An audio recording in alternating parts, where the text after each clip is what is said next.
Magdamag na nanatili si Vice President Sara Duterte sa Kamara para bisitahin ang kanyang nakadetain na Chief of Staff na si Attorney Zuleika Lopez.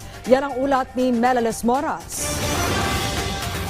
Nasa batasang pambansa ngayon si Vice President Sara Duterte kasabay ng pagkakakulong ng kanyang Chief of Staff na si Yusek Zuleika Lopez. Sa pagdinig ng House Committee on Good Government and Public Accountability nitong Miyerkules, pinatawan kasi ng contempt order si Lopez dahil sa mga paglabag kaya't nakapit siya ngayon sa Kamara. Ayon kay House Secretary General Reginald Velasco, kagabi pa dumating sa batasang pambansa ang Vice Presidente para dalawin si Lopez. At dahil bawal naman siyang matulog sa detention facility, doon siya nagpalipas ng gabi sa opisina ng kanyang kapatid na si Davao City 1st District Representative Paulo Duterte. May nagbalita na may dalang unan.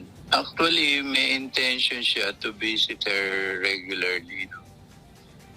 So, baka ito na yung manifestation of that interest, no?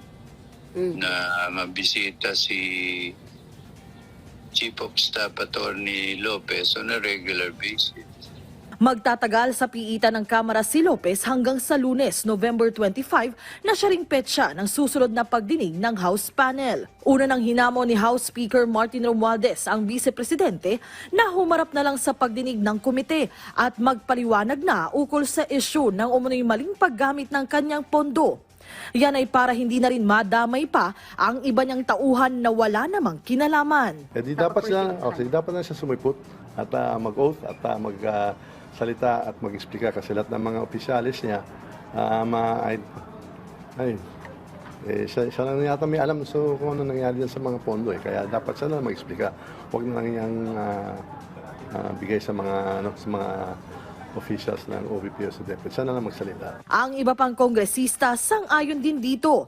Nananatili raw bukas ang kanilang imbitasyon kay VP Sara para dumalo sa kanilang mga pagdinig. Kung talagang naaawa sila, and then encourage nila yung pong mga individual o mga opisyales na may kinalaman po sa utilization of confidential funds. Ngayon po sinasabi nila na hindi po sila makaka-attend in future meetings kasi hindi pa po alam kung anong mga progress mangyayari. I think it's hard to believe po. Melalis Moras para sa Pambansang TV sa Bagong Pilipinas.